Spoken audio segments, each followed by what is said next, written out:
وصلى الله على سيدنا محمد وعلى آله وصحبه وسلم. اللهم افتح علينا بحكمتك وانشر علينا برحمتك يا ذا الجلال والإكرام.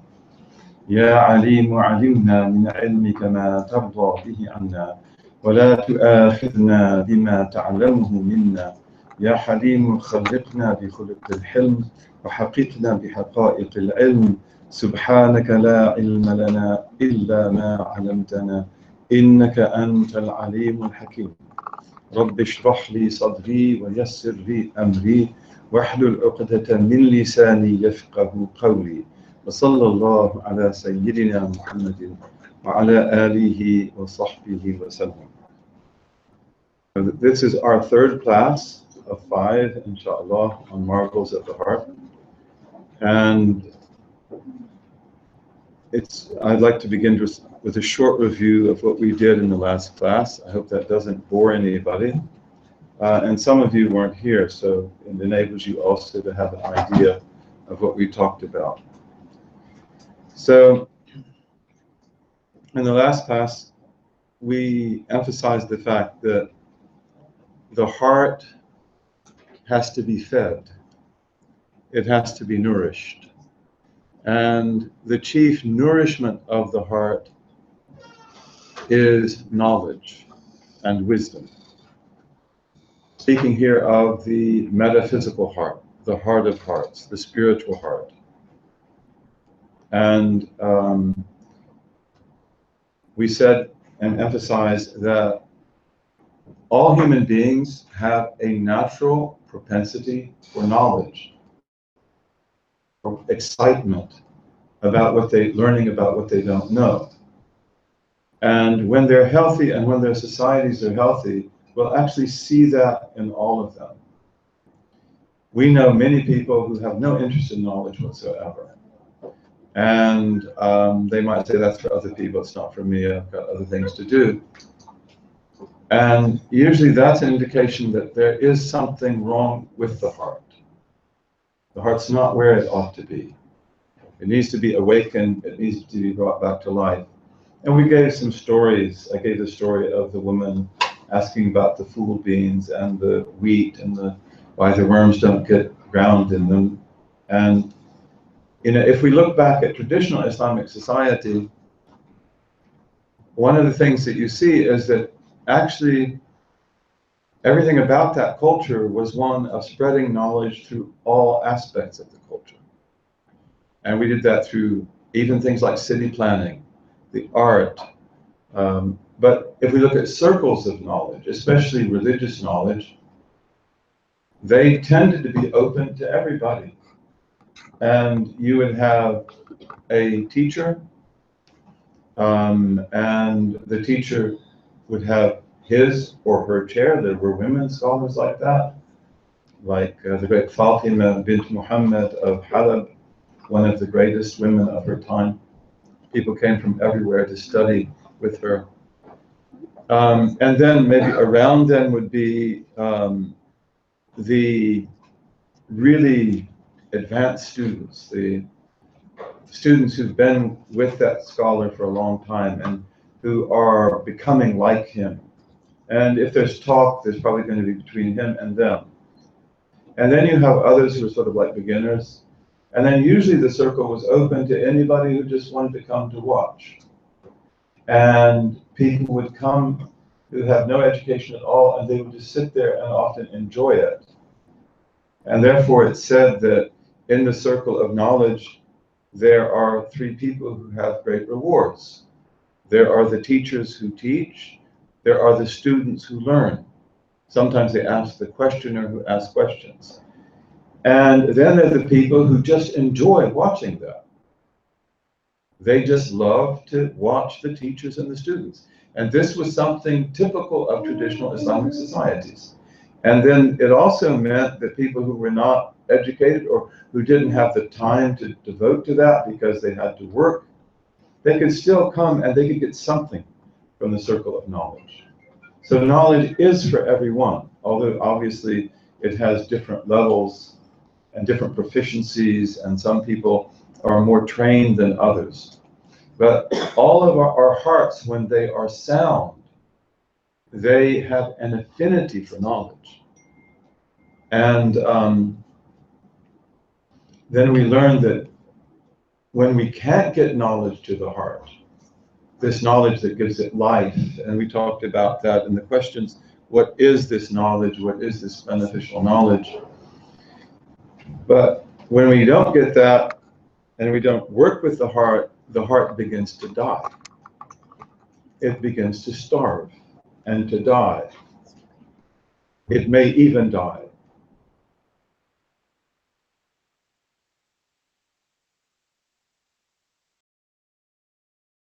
For us. And for that reason, most human beings, they have to do something about it, usually by distancing themselves from knowledge or from recollection. And that's often why they don't want knowledge anymore, and they're not interested in it, because it actually maybe hurts their hearts, because that heart has been starved. That heart has begun to die or to harden. So it's very important, if that's the case, to try to bring it back to life and to make it the way it's meant to be naturally. We emphasized also in the last class that you are perfectly programmed. And we said that from the very beginning. There's nothing in you that is intrinsically evil. And everything that goes to make us up is put there for a very good reason. Even anger, even appetite. And in being programmed this way, you are designed to obey your best instincts. You are designed to be able to put yourself together. You're designed to be able to strengthen your intellect and to put it in control over you, and also to get your heart in order. So that has to be emphasized, because in some religious traditions, it's believed that human beings are fundamentally flawed. That they cannot actually get themselves right, and they have to have some kind of divine intervention, powerful divine intervention, to make that possible. But that's not our tradition at all, and that's not the prophetic tradition. Is that God created us good, and He created us miraculously. So you are programmed to be able to do all of this process of getting your heart where it's meant to be and getting in charge of yourself. And inshallah, it's easy to win this battle, but we have to commit ourselves to it. We mentioned also that in the process of getting your heart where it's supposed to be, using your heart for what hearts are for, that in this process we get tremendous happiness. Even if we haven't attained this greatness which is there in store for us. But this gives us tremendous fulfillment. And of course, that's also part of God's mercy, because it's part of the reward that He gives you for setting out on this path. And we mentioned that, for example, in the month of Ramadan, when we begin to fast and we start doing things we wish we could do every day, reading the Quran and so forth, we usually feel very happy because of that. And that's also because that's the right direction. So when we begin to take that direction, we get these tremendous spiritual rewards. And then we mentioned that this is what we call the spiritual journey. And it's not a journey that is measured in kilometers or in miles. It's a journey that's all about us, our psychology, our spirituality, and getting this inner self to work properly. And the Quran and the Hadith refer to this as the purification of the heart.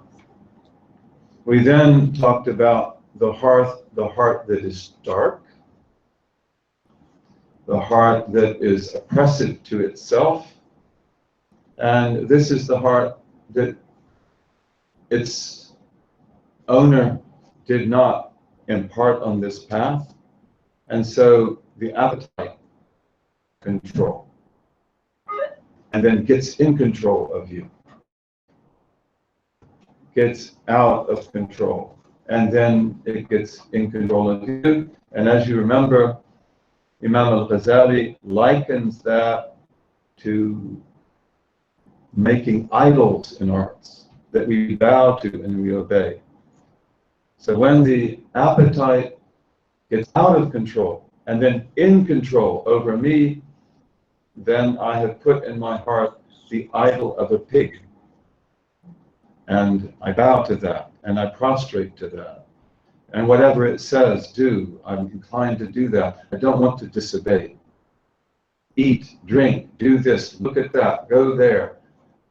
Okay, don't do this, don't wake up, don't do, sleep, we didn't get enough sleep. Sleep some more, don't get up and, pray your prayer. You go back to sleep. So this is the idol of the pig.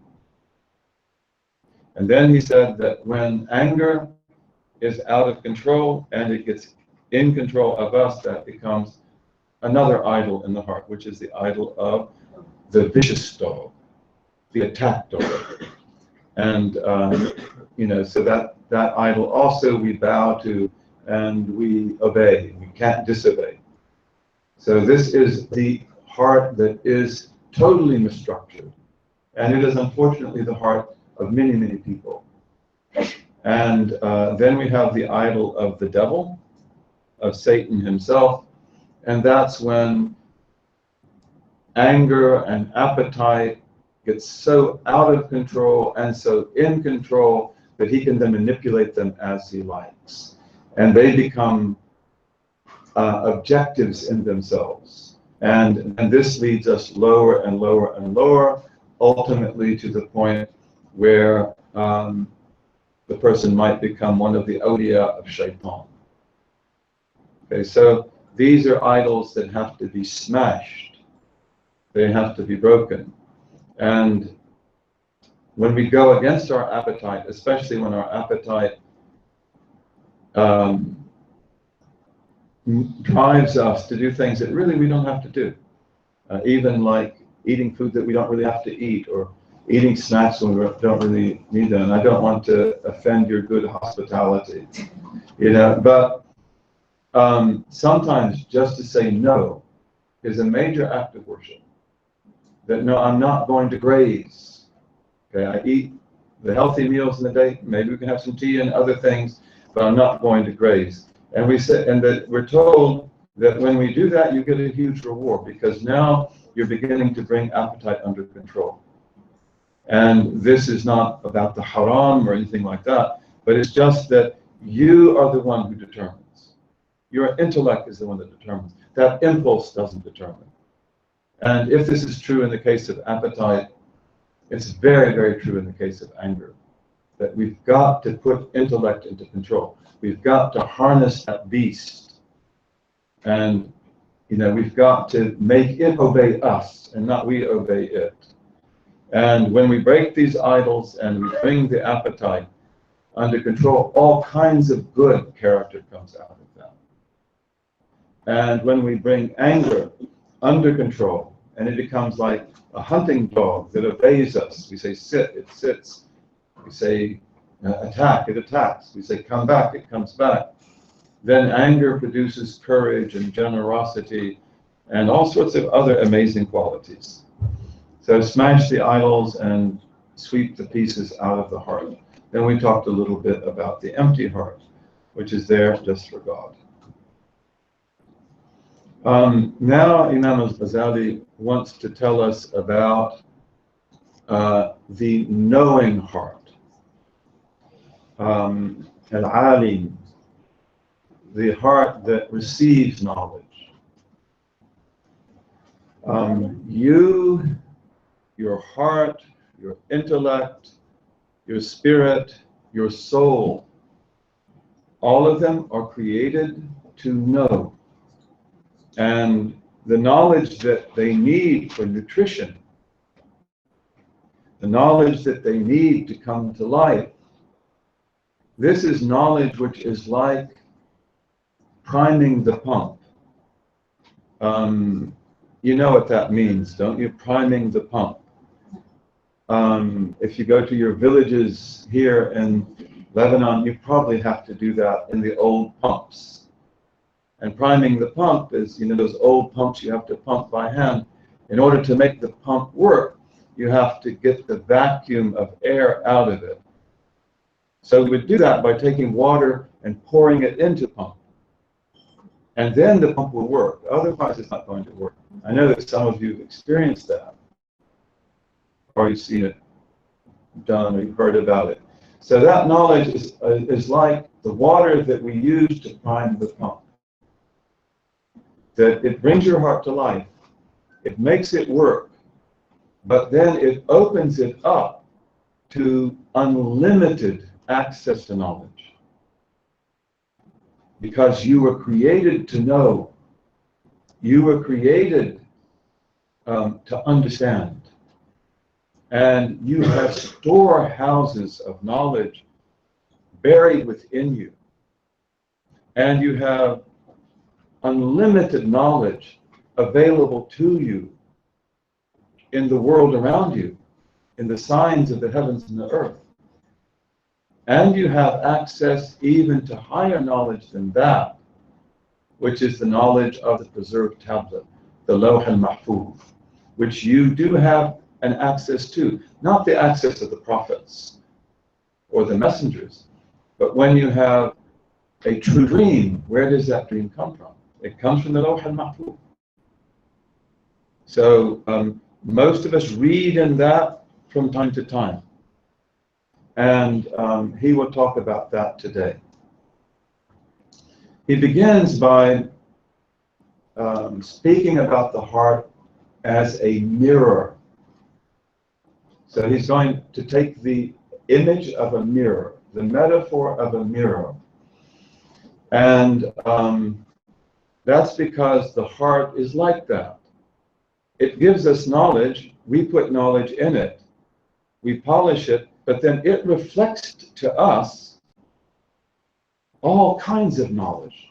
Just like the mirror, if we were to put it up here, would reflect what's on the mountains. Or if we took the mirror on a clear night and held it up to the sky, we could see the stars. So that's a very nice metaphor for the mirror, for the heart. And that your heart is able to mirror to you the worlds of truth that are within you, that are around you, and that are in the Malakut, the world of the preserved tablet. And here, when Imam al-Ghazali talks about the mirror, he's not talking about the mirror that we have on the wall over there. Okay, that's a special kind of mirror. Muslims also developed these kind of mirrors that for them they were glass and they put mercury behind them. Or maybe lead, I don't know, but I think mercury was the main thing they put. And I don't even know how these mirrors are made, but this mirror is not the kind of mirror he's talking about. And I just say that because it might be that the metaphor doesn't quite sound meaningful to you. He's talking about the kind of mirrors that Muslims and other people use for millennia, for thousands of years. And these are the mirrors made of metal. They're made of metal, like of iron. And so that mirror has to be polished, and you have to rub it over and over again. And you have to make it into a mirror. You have to get it flat. And you've got to get the surface to be radiant. So he talks about that mirror. And so then he says, what are the reasons why the mirror sometimes doesn't work? Well, sometimes the mirror is not yet made. It's not yet properly developed. In other words, we still have to polish it, we still have to rub it, we still have to flatten it, like the craftsman or the craftswoman would do. And so this is a metaphor for the immature heart. And that would be the heart of a baby or a child You know, that their heart is beautiful, angelic, although they can do things that are not angelic, but their heart is not yet that heart that you have. So it's not able to do all of these. It can do amazing things, but the mirror doesn't quite work yet. So that is therefore the lack of capacity to be a mirror. It's still got to be worked on. It's still got to be polished. Polished and polished, and that's what the people used to do. They polish this metal all over and over again until it shines and it reflects everything that's in it. So that mirror, once it's been made and it can reflect everything, that's the sign of your mature heart. The heart that has now come into its own. It's able to do what hearts are created for. And here there's no moral issue. It's just that the child has to grow up. And by the time that he or she is mukallaf, that means that they have adequate intellect to make the kind of distinctions they need to make morally, then the mirror is working. The mirror is now polished adequately. Then we have another thing that happens to the mirror. And this is when we neglect it, and we don't polish it, and the mirror becomes rusty. And so it doesn't work anymore. And again, that might happen to these beautiful mirrors, but usually with them, they'd have to become really rusty. Even when they're a little bit rusty, you still see clearly. But the kind of mirror that he's talking about, the metal mirror, that's not the case at all. You've got to polish it, and you've got to keep it clean. So if it begins to rust over, or if it begins to get scum on it, or it builds up any kind of dirt or anything like that, then it's not going to reflect anymore. It's got to be kept clean. So that metaphor is about what? That metaphor is about moral living, lack of moral integrity. And when we lead a life of doing our own thing and of following our appetites, no matter what they invite us to do, or obeying the mad dog of anger, then we rust our hearts. And بَلْ رَانَ عَلَى قُلُوبِهِمْ مَا كَانُوا يَكْسِبُونَ. And this image is the image of the heart being rusted over because of what we earn. And this is why also, as we said, knowledge has to go hand in hand with virtue. Intellect must be a function of virtue. لَا بُدَّ مِنَ الْجَمْعِ بَيْنَ الْعِلْمِ وَالصَّلَاحِ. We have to bring upright living into connection with the knowledge we have. And when we don't live like that, when we do things we shouldn't do, we lie, we cheat, and do other things that are not right, then we are rusting over our mirrors. And then they become totally unable to see. They become totally unable to reflect. So this is absolutely important, and that's why in the process of purification of the heart, we've also got to begin to live right. And it's not just discipline, it's also getting the moral and the social and the spiritual transaction the way it's supposed to be, which keeps the mirror radiant and shining. When we live a life of salah, of uprightness, then the mirror becomes brilliant. And when we turn from that, then it begins to rust over. And it can rust over to the point that it's of little value anymore. And with these mirrors that they used to have, the iron mirror, if it fell into the sea, for example, and rusted over, there's no need to work on it anymore because it'll never work again. You've got to maintain that mirror. You have to protect that mirror. You have to keep it polished. Okay, then there's a third thing that can happen to the mirror. And now we're talking about a mirror that is properly made. The craftsman finished his work. And it's also a mirror that's not been rusted over. It reflects really well. But what are you looking at? So, because the mirror will only reflect what you put in front of it, so this is what we could call lack of perspective, or maybe that's not the right word, but it means misusing the mirror. So we use that mirror, to look at things other than what it was really created for.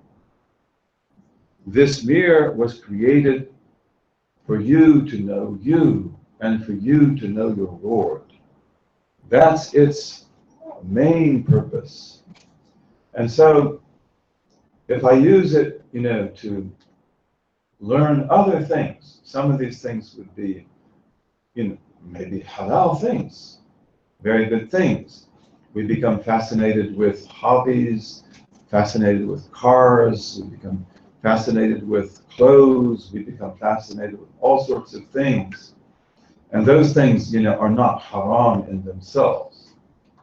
And you can use your mirror for that also. But often we become preoccupied with that. That's all we care about. And so the mirror is being used for the wrong thing. We're not using the mirror, we're not using the heart for what the heart is for. And we have all sorts of other preoccupations, and so we use our mirrors for that. The other one is things getting in the way of the mirror. So obviously, if I want to stand in front of that mirror and to see if my hat's on all right, I can't have something in the way perfectly, and I'm looking in the right direction, but there can't be any obstacles in the way. And here, one of the main things Imam al-Ghazali is saying is that often we have false conceptions. We have shubuhat. We have fallacious ideas. And these block the mirror. It's very important for us as human beings, in order to be able to do cognition, to understand that we have the right paradigms about what is out there and how it's out there. So if we have a false paradigm, then we won't be able to see. We won't be able to see. Examples? I'm trying to think of an example. Okay. Do you have one? Yeah, okay. I'm trying to think of a really good example, but the one that comes to my mind, and I don't know if this will be the right one to say, is something I happen to be concerned with. I was here on my first visit, and I presented in AUB a presentation on Islam in America before Columbus. Some of you might have seen that. And I'm convinced that Muslims were in America before Columbus. And if I don't talk about it, it probably sounds like, I need to see a doctor. But and that's why this might not be the best example. But for example, when we talk about were Muslims in America before Columbus, and in fact, could they cross the ocean before modern times? That's one of the main issues. Then one of the things that we've got to talk about are ocean currents. And in fact, those of you who are Lebanese, if you have Phoenician ancestors, they were probably there too. We have terracotta evidence of people who looked like Phoenicians in ancient America from the days of the Phoenicians. So, and with the Phoenician boats, which were very good boats, but they could also go into rivers. So they're not deep boats. Could they cross the ocean? Many people say no. Well, actually, yes. But one of the things that we've got to know is something they knew very well, which was currents, the currents of the sea. You know, because you have, for example, the equatorial current that goes from West Africa to America. It is a powerful current.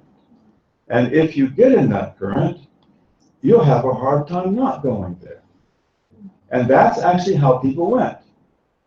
Even the English and the French and others, until they developed these big ships of the 18th century, the 1700s, they would have to go down the Moroccan coast, and if they're Spanish, they'll go to the Canary Islands to pick up and then they will get water and everything, and then they'll get into the current, or they'll go down to Cape Verde, which was held by the Portuguese, and then they'll get in the current. Or if you're English, or you're French, or you're Dutch, you'll go to Morocco. And for that reason, all these countries had good ties with Morocco. Now, this is very interesting in history, but it's true. They go from England or Holland or France to Morocco. And then there, they go into port, they get water, they get food, they had good diplomatic relations, and then they go down to get the current. So the current would take them. So you have to first establish also that the boats they had and so forth could actually cross the water, and that there are currents that would make it easy for them to do that. So these are part of what we call cognitive frames that make it possible for you to grasp this. And if you have a false cognitive frame, that many of us have, you know, that, well, human beings really couldn't use that water out there until essentially the early modern period, when the Europeans developed these big ships. And again, you're Lebanese with, you know, in the land of the Phoenicians, who were among the greatest sea people who ever were, you know, but, you know, the sea is the main way people traveled. Even, as we said in our lecture, if people came to the Americas by the Bering Strait, which was land during the Ice Age, they probably didn't come by land because there were glaciers. And then if they cross, there are glaciers. How are they going to get south? They would come even by water then. So again, this is a cognitive frame that we know that if the Phoenicians were not the only people who used ships. And most human beings in the early period will travel by rafts and by boats and by ships. That was the safest way. That was the fastest way. That was the easiest way. So this is why if we want to talk about a topic like that, which I love to talk about, you know, you've got to first get rid of the shubuhat, that human beings only travel by land, and that, you know, the waters were dangerous, and if you go out there, you're going to die for sure. You'll never make it anywhere. That's not true. That's not true at all. And so if you had that shubha in your mind, that fallacy, you won't be able to see the mirror. And when I talk about the crossing of the Atlantic, the Andalusians almost certainly went to America. The Duchess of Medina Sidonia, who was an amazing woman, she wasn't a Muslim, but she was very friendly to us. I got to meet her. Her family is in charge of the archives of the Spanish Armada. And she has a book in Spanish that argues that the Andalusians were in America a long time before Columbus, based on things like the kind of records in the Armada archives of imports that were coming to Seville. And they were getting goods which she said are American goods. This is like in the 1300s. So there must have been a connection there. And then, you know, we have in our history of West Africa a story told to us by Arab historians that the great king of Mali, Mansa Kankan Abu Bakr II, sent 2,400 boats across the Atlantic. And he went himself. And the king tells us that story. And it's a true story. Now, why would he do that? Gold. Mali was the gold kingdom of the world. And Mali had so much gold that when Mansa Kankan Musa, who tells us the story about his brother, made pilgrimage, he caused inflation in Cairo for 15 years. They have tons of gold. And historians have said, where did they get it? West Africa has gold, yes, but it doesn't have that much gold. So either these stories are fictitious or they had another source. And that other source, I believe, although I wouldn't be able to prove it now, was across the Atlantic. And they would keep things like this secret. So you've got to get the right ideas in your mind. Many people today don't believe in God, although all of this is saying God exists and it's glorifying God. But they can't believe in God. They don't have the right words. They don't have the right ideas. And if we talk about God, we'll talk about possible existence, which has infinite possibilities. Nothing can happen without will and design. And we'll talk about necessary being, which is incredible. Okay, and then negative attributes, positive attributes. So what is that? That is theology, but it is empowering you to use your mirror, which in your fitrah sees anyway, but maybe it gets clouded. And how does it get clouded? You're a good person, you're a moral person, you didn't do anything wrong. The mirror works, but it's blocked. And it's blocked by fallacious ideas about reality. Reductionist views about materialism, that all that exists, for example, is what we can hear, see, touch, taste, or smell. That is nonsense. Okay, but we've got to show it's nonsense. Okay, so you don't want to block the mirror. This is very important. And one of the most important things about it is that it might be that what you believe is true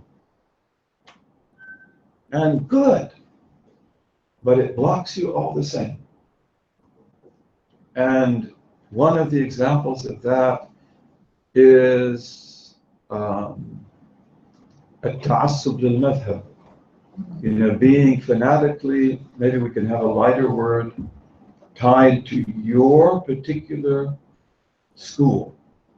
So if we took a school, like let's say the Hanafi school, does it work? Yes. Is it good? Yes. Is it the only one? No, sorry. It's not. You know, but if I am a, overly committed Maliki or Hanafi or Shafi'i, and I don't see the other schools, that will block me. That will block me too, even though the Hanafi school is good. And so are the other schools. But not if I become fanatically tied to it. And this would be true of everything. Our theological schools, our legal schools, and other things. We don't want to be fanatical in that way. We want to be thankful and open-minded. And then, of course, there are other things which are similar, but not justifiable, like prejudice, white supremacy, for example. So if you're a white supremacist, you won't be able to see. It will blind you. And it will blind you to many things. You'll probably never see how beautiful these other people are, how human these other people are. Because it blocks the mirror. And the mirror doesn't work. Even though you may be a good person, you may live a good life, your mirror is incredible, but you've got this blockage in front of it, which is prejudice. So we want to get rid of that. Speaking about this issue, going back to talking about did Muslims cross the Atlantic, You know, one of the amazing things about the ancient Americans is that they made beautiful terracottas, and they made them by the hundreds of thousands, especially in southern Mexico, in Central America, sometimes in places like Venezuela and Colombia, beautiful terracottas. And these terracottas, you know, which are clay statues that they fire, they put in the oven, so they last for 1,000 years, 2,000 years, even more. We have hundreds of thousands of them in America. And some of them are Phoenicians. Some of them are other people. Some of them look Japanese and Chinese. But one of these terracottas, I'm interested in the African terracottas. But one of these terracottas is that of a man who is jet black. And he's distinctly African. And he has compound earrings. And he has also a Mandinka helmet. And that statue is dated around 1325, which is a long time before the Spanish came to America, or the Portuguese. And I showed it to one West African, and he said, Donso, which means hunter. He's a hunter. Because in West African culture, you have men who have special gifts that make them hunters. You know, like they know where the snakes are. They know where the lion is. They know whether you should go by the river or go by the forest. That sixth sense that they have makes them donso. And so the donso, the hunter, he would have been central to the expedition. If you cross the Atlantic, how are you going to go into the jungle? And there are snakes there, even to this day. And some of them are very dangerous. He knows all about that. He said, go this way, don't go that way. Let's go by the water, don't go by the forest. So you have this, and you have many terracottas like this. But this one is, to me, the most spectacular. Discovered in the National Museum of Mexico, 14th century, way before Columbus. So we have one scholar, his name is Alexander von Butenau. I think he's Austrian. And he believes in the crossing, by the way. Thor Heyerdahl, I don't know if you remember or if you know who Thor Heyerdahl was. He was our hero back in the Middle Ages when I was born. Back in when I grew up in the 1950s. I was born in the 40s, but I grew up in the 50s. And Thor Heyerdahl was our hero. Kontiki, he made this raft, and he used it, Polynesian raft, and he used it to cross the Pacific by the Black Current, showing that Polynesians could easily have come to America. And they almost certainly did. And we find them in the terracottas too. All the world was there. He has a book called that. All the world was there. And then he took also the Egyptian, an Egyptian reed ship. And he said, I want to use that to cross the Atlantic to show that the Egyptians could have done it. But your people could have done it even more easily. Their ships were really seaworthy. The Egyptian ships are mostly for the Nile, but they made them from reeds. And so he had this reed ship made according to specifications by people who make reed things in the lake in Chad, the Lake of Chad, and in Central Africa. Except that, in the drawings, you have a rope that goes from what do we call it? The front of the boat. What is it called? Prow? What's it called? Can you help me? I think prow. Huh? The prow? The prow. Okay, I thought it was prow too, but I lost my prowess. Okay, so it goes up to a pole, and then it goes down to the end of the boat, which we call the stern. Okay, and it holds up. He didn't do that. He didn't put that rope on. He almost got to America, and his boat waterlogged, and his journey failed. That was called Raw number one. And then he said, let's try it again. But this time we'll put the rope on. And that time he crossed, because the rope would keep it from waterlogging. So again, he did this just to show people that, look, this is possible. To break the fallacies that they had in their mind and to give them the ability to think, to unblock the mirror. In any case, he would take this statue of the black Mandinka and say, "What is this?" And some of his graduate students, he says, they would say, I'm going to imitate them in a bad way, but it looks like an African, but it cannot be an African. There were no Africans in America before Columbus. Okay? So it's like, he shouldn't be a graduate student, really. I mean, he should be flunked, right? But this is the way cognitive frames work with us.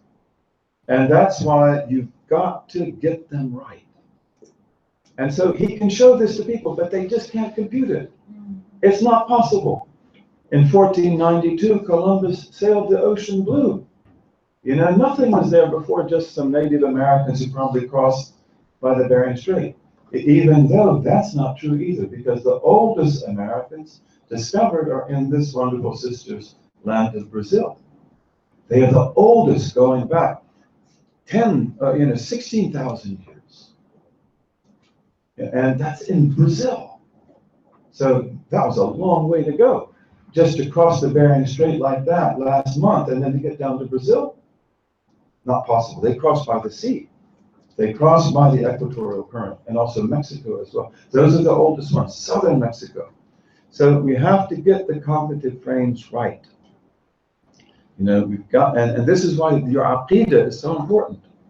Your aqidah has got to get the cognitive frames right, the language right. How do I speak about God?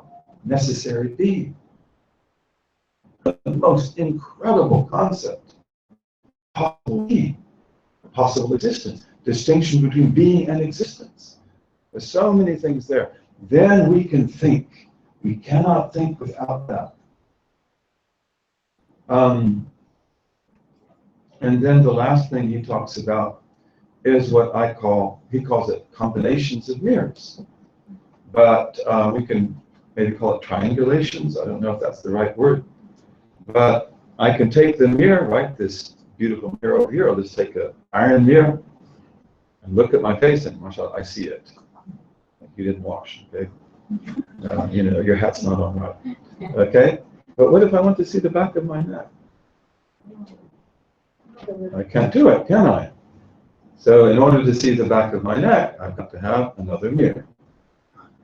Right? So put one mirror here, one mirror. Okay, now I can see it. So this is a type of triangulation.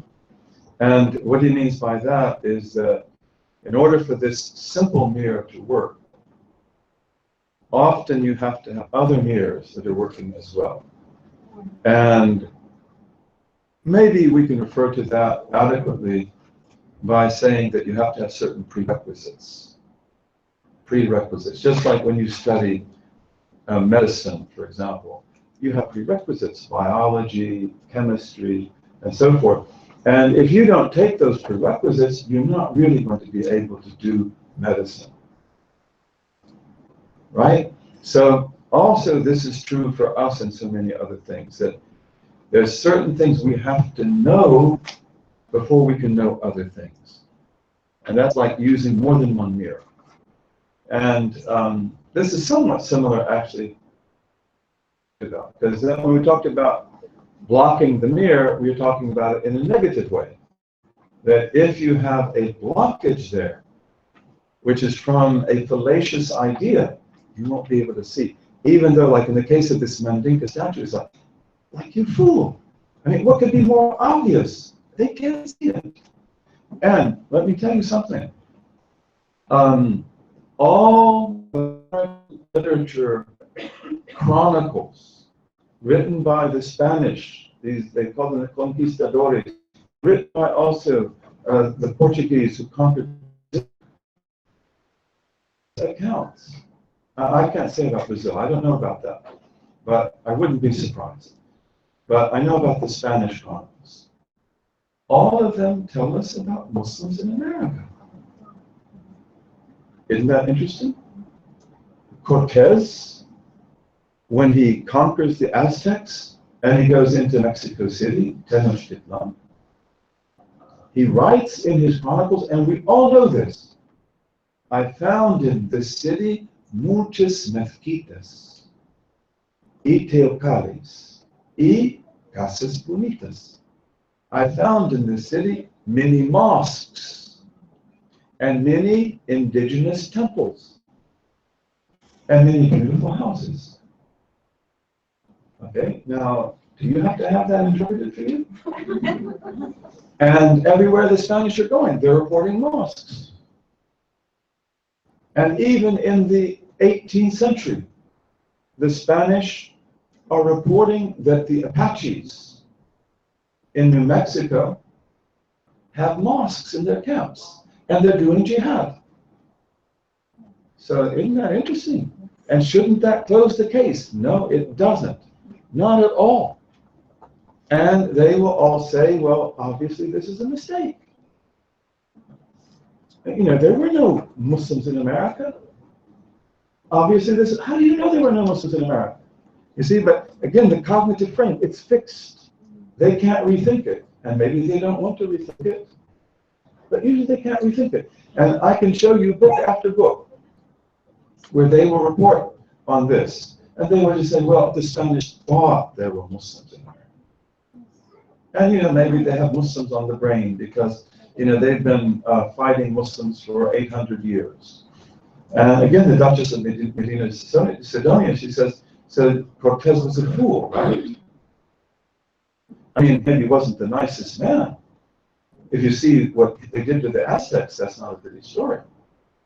And Pizarro is not any more pretty. Pizarro also talks about these things. And they say that they have sheikhs, they have cacique, that they have cacique, they have tribal chieftains, but sometimes it's sheikhi. And that doesn't prove the case, but all of that should be taken very seriously, and part of taking things seriously is first to take them literally. But they can't do that. And it's amazing. They simply cannot entertain the idea that there were Muslims in America before Columbus. And how could we ever get them to entertain that idea? Well, you have to write very carefully, very objectively. Don't get enthusiastic. Don't overstate your case, but focus on paradigms. Focus on paradigms. You know, and then maybe they will see it. They will see it. So that's really, really important. But then, just as a false paradigm, a fallacy blocks the mirror, then a correct paradigm, a truth that you learn, a principle, it opens the mirror. It gives you the other mirror.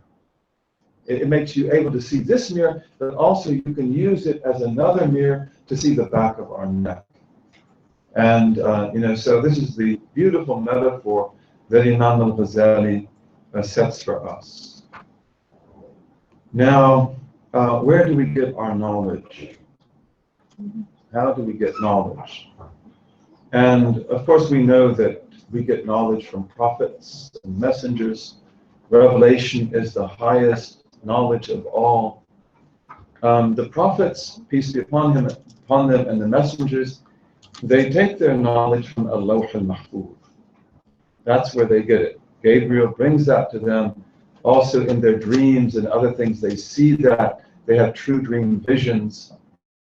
So, and this is the best knowledge there is in our belief.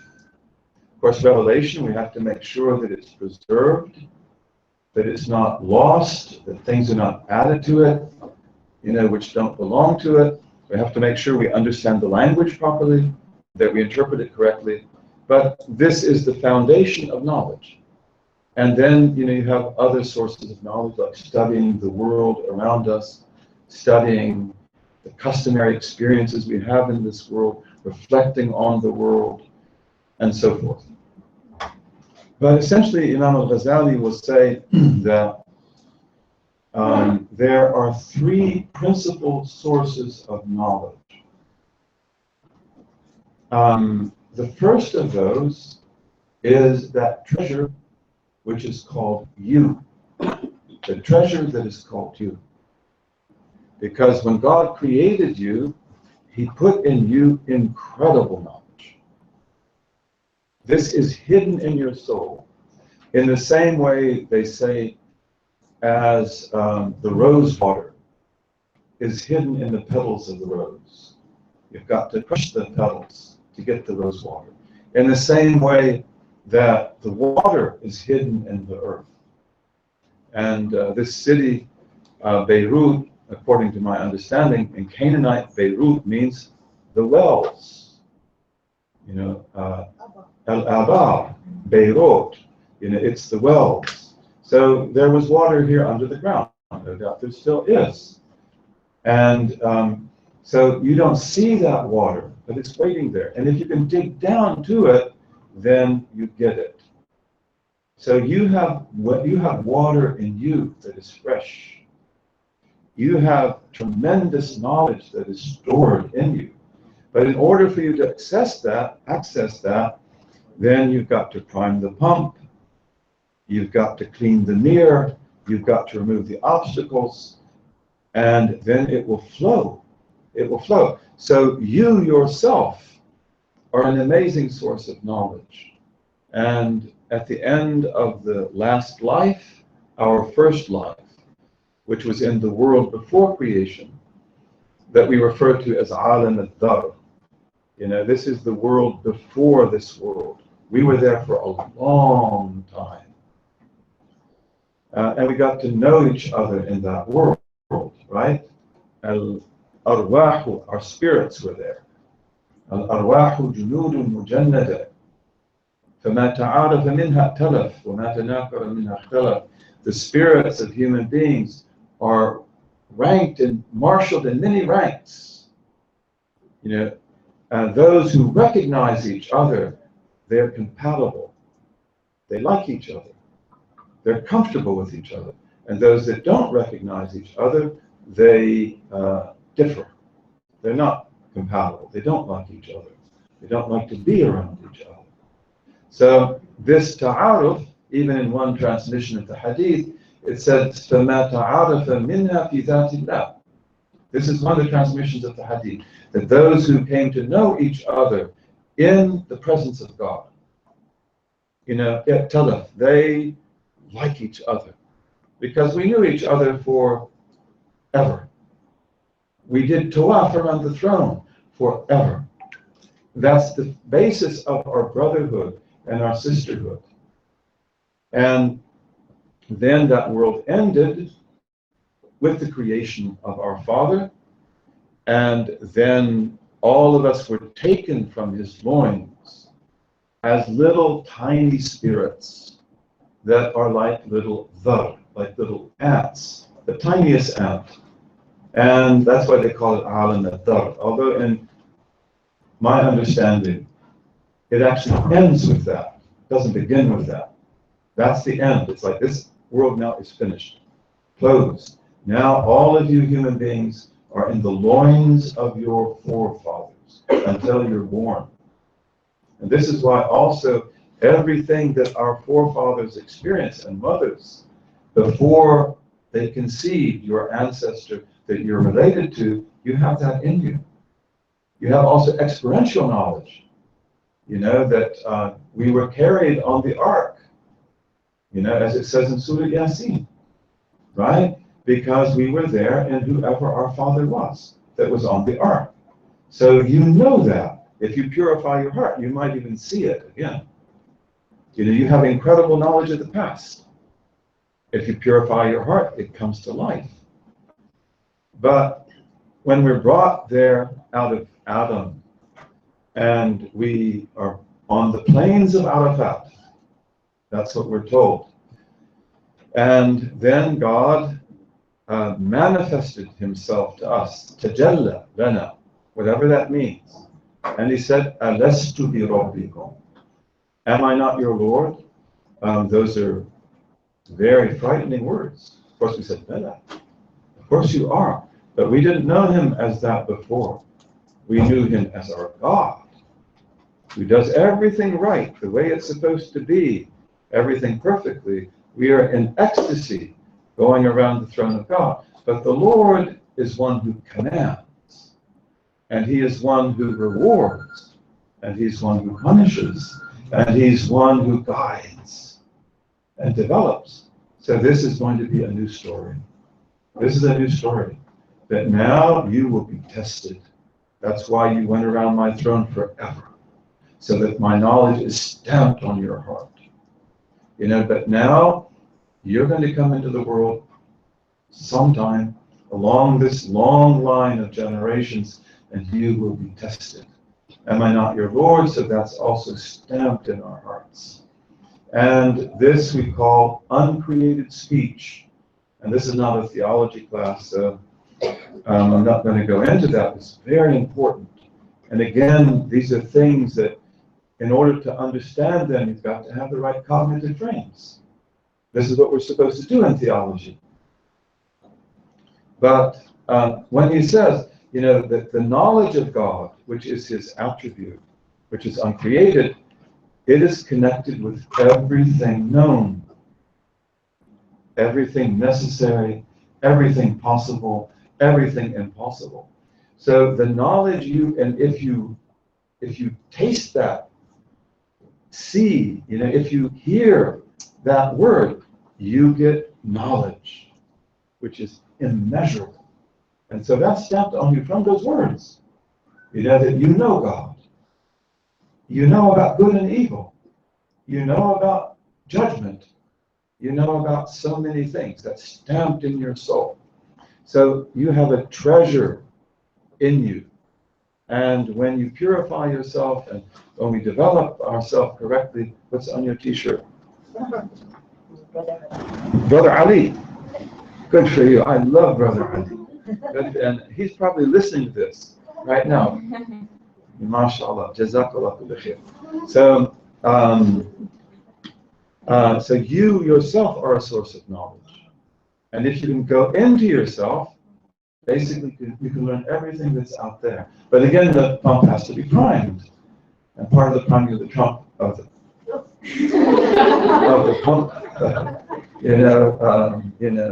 he has a problem with anger, one of them. And I don't know if there's an idol of a dog in his heart or not, but it might be that he obeys it, doesn't he? Whoa! But the pump, okay? So, we've got to get that pump primed properly. We've got to get the right knowledge in it. So it's not all from scratch. But nevertheless, once you begin to know yourself, knowledge comes up. Knowledge swells up within you. And then there are two other windows of knowledge. And one of them is that up there. We talked just now about the world in you. You've got a world in you. You are, after all, the little world. There's nothing out there that's not in here. Again, that is a cognitive frame. And to understand traditional Islamic sciences, you have to have that. I hope you agree with it. If you don't agree with it, then you can say they really took the wrong turn. But I don't believe they did. But that was our worldview. Today we have Cartesian dualism that separates the world radically into objects that can never be known. You don't even know if they really exist. And into subjects that don't know if they know them. And they don't even know if they really exist. This is not the best of news. And yet our traditional worldview, and that of many other people, is that you are the little world. And that's the big world, microcosm, macrocosm. So everything out there is also in here. And therefore I can know what's out there because of what's in here. And by knowing that, I can know me. This is what we talked about today when we talked about Islamic sciences. And that's really important because it means that there's no radical division between the object and the subject. And that the subject, you, have a kinship relationship with everything out there.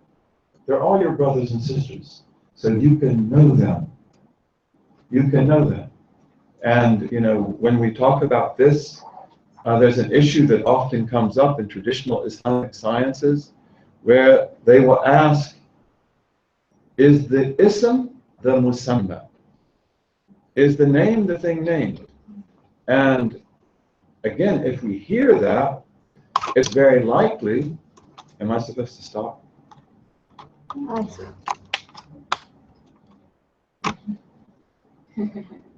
Okay, so when you hear that, you're very likely to become impatient. I remember being that way, like, what are they talking about? I mean, it's like the name is obviously not the musamma. If I say fire, do you feel heat? But that's not the worldview. Their worldview is the one of microcosm, macrocosm, kinship relation, which is such that the ism can become the musamma. The musamma can become the ism. And whether you can understand that or not, again, how would you understand that if you don't understand their metaphysical point of view? See, the metaphysics makes that a rational question. Without that, it's absurd. But that's simply because the mirror is blocked. Why did so many of them ask this question? Because it was relevant to them in the worldview they had, which I believe is a very sophisticated worldview, and one that we need to have again today, so that we can get rid of this Cartesian dualism that haunts us. So that world out there is also a source of knowledge. Of course, you know that you can study it empirically. We always did that. We can study it with experiments and with laboratories. We can learn, but also you can study it symbolically. And because all of that is symbolic at the same time. All of that points to truths that are up above. The spider's web, for example, the Ankabut, which God mentions in the Quran, the house of the Ankabut. Okay, why would he mention that? Well, who am I to say? But the spider's web is a symbol also. It's a reality. But the spider and the spider's web are metaphors for existence. And usually we're talking about the circular spider web. And the circle has symbolic meaning. And the square does too. And the ellipsis does too. And the rectangle does too. And traditional people, Muslims and non-Muslims, were very sophisticated at understanding things like this. Okay, and that's also from looking at that world. And again, you've got to have the pump primed. You've got to understand some things that today usually we don't understand. We are people that are generally metaphysically incapacitated. Because modernity usually doesn't believe in metaphysics. They scrapped their metaphysics. And that's when they got rid of St. Thomas Aquinas. And that was good metaphysics.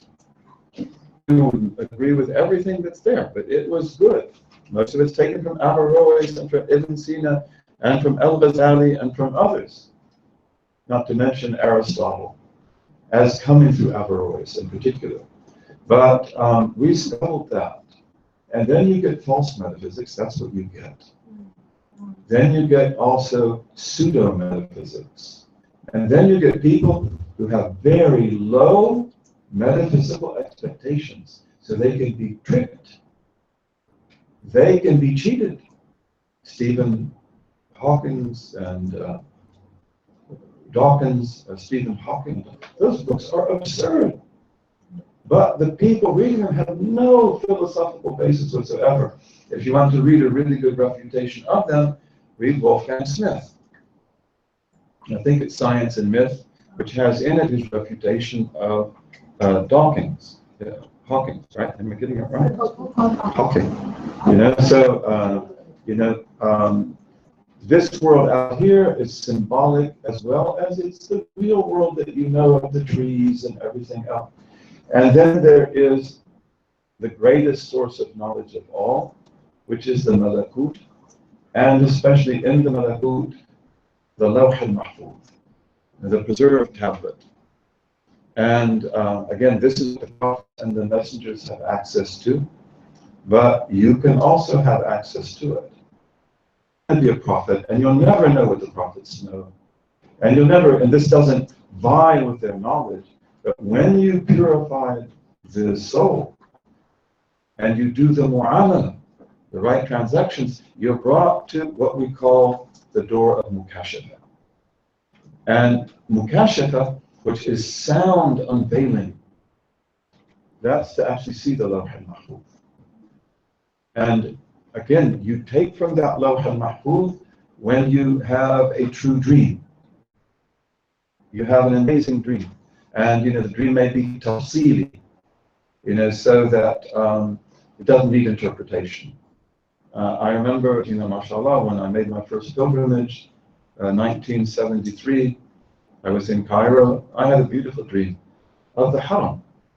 And then, of course, I'd seen pictures of it, but I'd never been there. But I walked all through the Haram in my dream. And when I went there, it was what I saw. Okay, so that comes from the Lawh al-Mahfuz. And you have deja vu.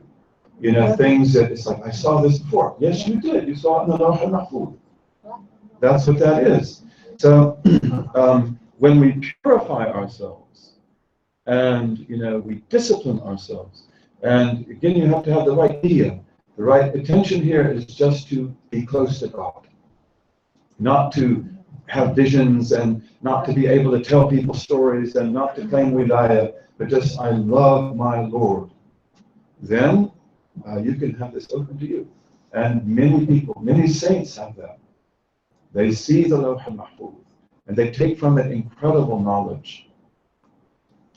And you have the basar, which is the incredible gift of sight that you have, but you have also basira, which is the inner eye. And the inner eye can see what the outer eye can never see. The inner eye sees vertically. The outer eye sees horizontally. The outer eye sees these things as they are. That's next to that. That's next to that. This one happened after that. But the basira sees vertically. That this cannot explain itself. The finite points to the infinite. And so forth. So this ability, to take from the Lawh al-Mahfuz, that's what we call ilham. And ilham is always good. Even if it's like وَنَفْسٍ وَمَا سَوَّاهَا فَأَلْهَمَهَا فُجُورَهَا وَتَقْوَاهَا. So God made the nafs perfect, perfectly balanced, everything in place. فَأَلْهَمَهَا فُجُورَهَا. He inspired it to know its depravity, its demonic knowledge. Why? Because you have to have that too. Otherwise, you won't be protected in this world. You've got to be familiar with evil to be protected from evil and to be able to pass the test. And of course, if you wanted to do that, you could, but that would be a betrayal. So that's a type of ilham. It's good. You have to know evil to know good. But taqwaha, because how are you going to have taqwa if you don't have that?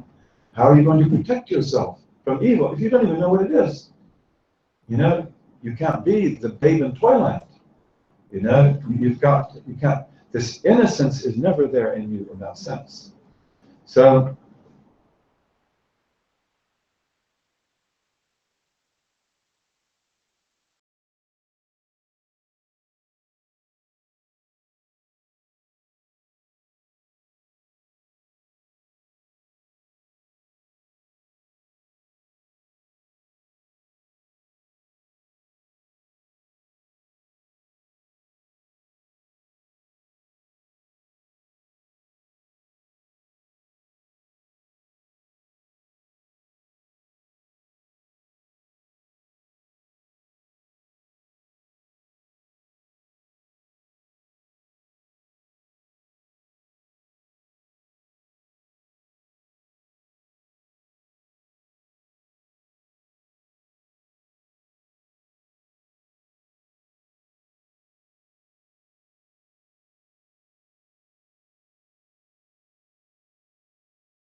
family together. That's what happened. That's what happened. They all gather around her, and she brings her whole family together. So the second set of knowledge is symbolic word, symbolic Yes. knowledge. So all of these are symbolic, right? And yeah, because the things received in the Lawh al-Mahfuz, they can be sometimes very clear, like what's going to happen tomorrow. They can also be symbolic. And when they're symbolic, they have to have ta'wil. And often interpretation. And the interpretation is often totally different from what you thought. And you don't want to tell these dreams because that's a secret. This is precious. You don't have to tell the whole world, but you can tell a person who can interpret it. And that's an art. And you know, I know people that have that art. It's amazing. It's amazing. And they live in that world. They are conscious of that world. So,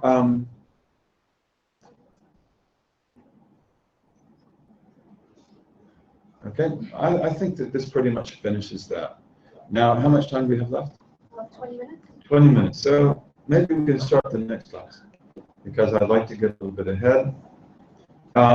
So now we come to something, you know, which is really important. And this is about the fact that your heart is a constant drama. And maybe that sounds good, but maybe we should use something stronger. Babel. There is always a drama going on in your heart. There's always, that's very funny, and probably not the right way to put it. But anyway, we have lots of dramas. Especially with moms. Especially mothers. Their heart. Inshallah. But anyway, your heart is in a constant state of siege, of battle.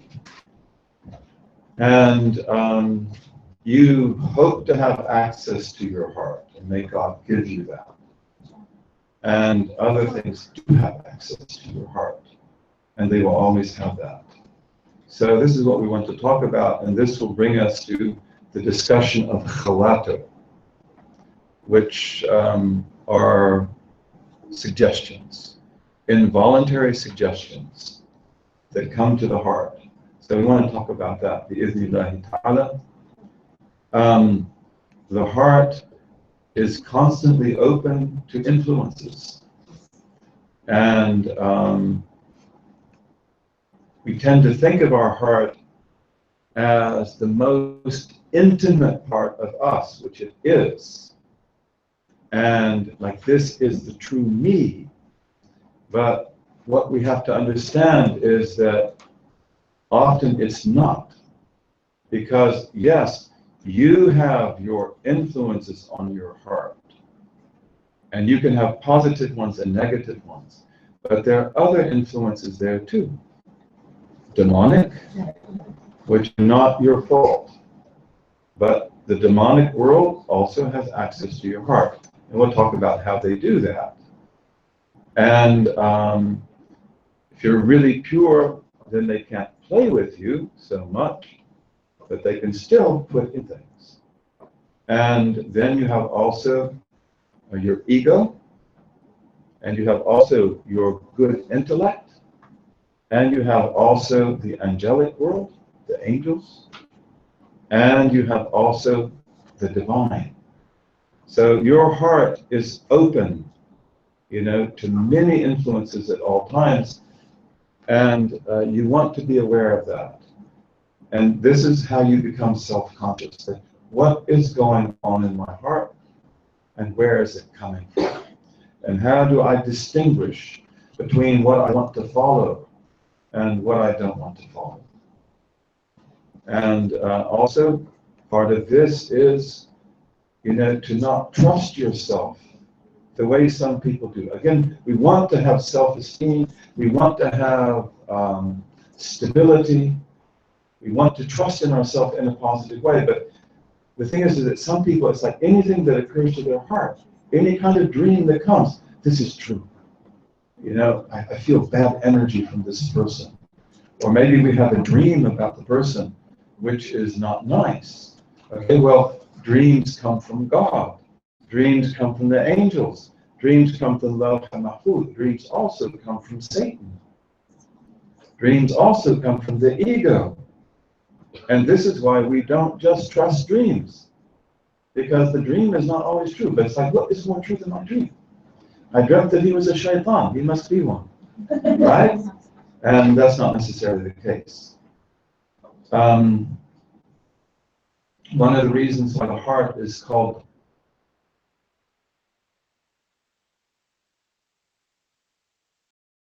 turned over and over again. This is the way our hearts are. Part of that battlefield. That the nafs ammara and shaitan, they're battling for your heart. And they make you depressed, and they make you frightened, and they do all kinds of things to your heart. And then you have positive influences of the spirit, and of the angelic, and of knowledge, back up right where it was, so you have maqluba all the time. Right? It's always being turned up and down and up and down. And this is what we call qalb. Because the qalb, it just, you know, as the Prophet said, you know, that our hearts are between the two fingers of the Rahman, of the Most Merciful. يَقْلِبُهَا كَمَا يَشَاءُ أَوْ كَمَا قَالَ صَلَّى اللَّهُ عَلَيْهِ وَسَلَّمَ. He turns our hearts up and down as He likes. As God wills, as God wills. Okay? So, and in the process of spiritual development, and inshallah spiritual illumination, then what we want to do is to anchor our hearts. And then the heart becomes like a mountain. And the heart becomes, you know, powerful. And, you know, it's like a fu'ad, it's a lub. You know, it's still qalb, but it doesn't flip over and over again like it used to do. We live in an enchanted world. There are demons in this world. There are jinn in this world. You may not believe that. I hope you do, because this is part of our required belief. But, you know, you may have no experience with that world, but it is there. It is definitely there. And in the development of secularism in the West, one of the important steps which takes place in the wake of the Protestant Reformation, as our Protestant sister here today, I don't want to say anything to offend her. She's probably online. She might be online, huh? But anyway, please, my dear sister, don't be offended. But you know, the development, and most of my family were Protestants, and some of them were theologians, as a matter of fact. John of Ghent, that's one of my ancestors. He was a theologian. And, you know, one of the things about Protestantism, though, as it develops, is it rationalizes the world. And we can't get into that in great detail, and even saying rationalizing the world, you probably think, but that was a great thing to do, right? And what do we mean by that? And what we mean by that is what Max Weber calls in German Entzauberung, removing the magic, removing the enchantment, disenchanting the world. And this, in the wake of the Protestant Reformation and the creation of the rational self, especially of the Calvinist, more of the Calvinist more than the Lutheran. Lutherans say a little bit more medieval, especially with the Calvinist. You know, then you have what we call the buffered self, as opposed to what they call the porous self. Porous means open, you've got holes. So they refer to the medieval human being, who's going to be a Catholic, have metaphysics, as the porous self. because they believed in demons. They believed in witches. They believed in saints. They believed in all kinds of things. And therefore, they were open to the influence of those things. That's Max Weber's point of view. So therefore, Entzauberung, removing the magic for him, is a great thing. Because now we're not exposed to demons and devils and things like that. Yeah, well, that would be wonderful if they weren't there. That would be really wonderful if they're not there. And again, when we talk about things like this, demons and so forth, you don't want to be afraid of them, because they work on fear. And you want to know that you are strong with God, but they are there. And how can we talk about psychology and the psyche if we don't talk about this as well? And many people who are psychotic, are possessed people. And, we need to understand that as well. That's part of the picture. So the world is an enchanted world. And we believe in angels. They are there. We believe in the jinn. They are there. We believe in the demons. They are there. And this is not out of date. And this is not irrational. And this is not something we should be embarrassed about. This is what most human beings, if not all human beings, have known. So, and this is the reason why you are porous. Whether you know that or not. And therefore you want to block that. And you want to protect yourself from it. Imam Ghazali says that there are at least 160 angels that are around you all the time. You never saw them, but they are there, and you will see them one day. In the next world, you will see them. They will be there, and they're there to protect you and to help you. And they urge you to follow knowledge, to take a course of wisdom. They strengthen the intellect. They bless the heart. They are on the side of the spirit, which is also angelic. And they're there. And these angels, by the way, are the agents of Kashf. They are the agents of Mukashafa. In sleep and even in some cases awake. They're what brings that knowledge to us, the true vision and things of that nature. And of course, we have the angels and we also have the demons, who are their opposites. The demons bring false dreams. The demons bring false mukashafa. What is it, Mukashafa? Mukashafa is unveiling, being able to see the lawh al-mahfuz, to see truths and symbols and so forth. So they will say, they will give you something, but it's not true. And the waswasa, the whispering of insinuations in the heart. Often they mix truth with lies. They delude. They give us false promises. They give us fears that we shouldn't have. They play on our aspirations and our secret dreams, our hidden hopes and our passions. And for this reason also, as we said before, part of knowing the heart is learning to be careful about your dreams. First of all, dreams that are true are a blessing from God. They're a great bishara. But you've got to be pure, and you've got to have the right intention, and you've got to make sure that they're coming from the right source. And dreams can also come that are totally false. And this is why many people that come, that could tell me about my dream. But like the first thing we need to know is where did it come from? And a lot of us say, no, I dreamt this, it's got to be true. I dreamt about so-and-so, maybe he's a bad person. Well, that's not necessarily the case. And so this is part of that science of the dreams also, is where do they come from? The demons also are the ones that urge us to unbridle our appetites and our angers. to create the idol of the pig and the idol of the dog. And the demons have many different functions, and they even have names. The jinn have names too. That sometimes they might come and tell you, this is my name. I've been here for a long time. You have Khinzib. Khinzib.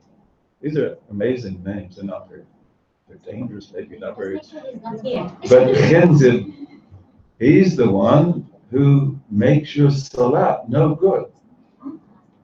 He's the one, that's his job, is to make sure that you don't pay attention to your prayer. Or that you don't pray at all. Or that when you get it, you start thinking about 1,000 things. So there is a demon who's called Khinzib.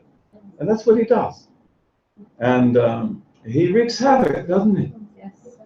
I don't remember which rak'ah I'm in. I totally forgot. Why? Because I was thinking about something else.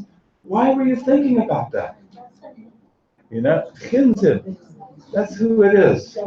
And then you have Walahan. And Walahan is the one who diverts you from wudu.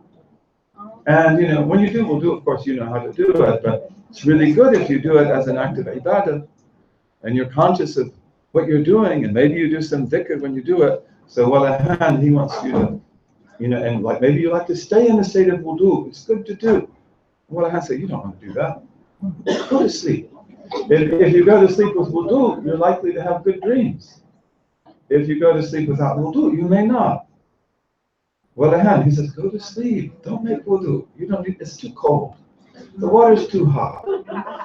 And then you have A'war. A'war. And he's the one who invites you to hit the button and look at the pornography. A'war. He's half blind.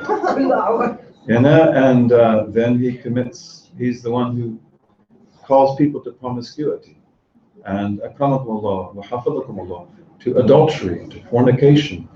And this is A'war. This is what he does. Then you have Miswat. Miswat. He incites you to lie and to deceive. And you have Dasim, the fat one. Dasim, who incites you to have family feuds.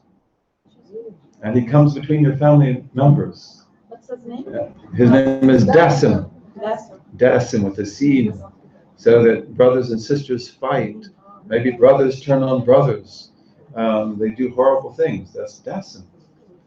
He puts you against the ones you love, the ones you grew up with. You have Zalanbur.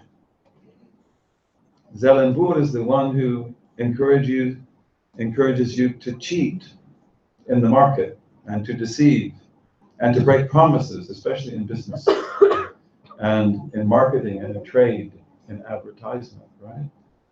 I mean, Zalanbur is in business, big business, And so the world around us is filled.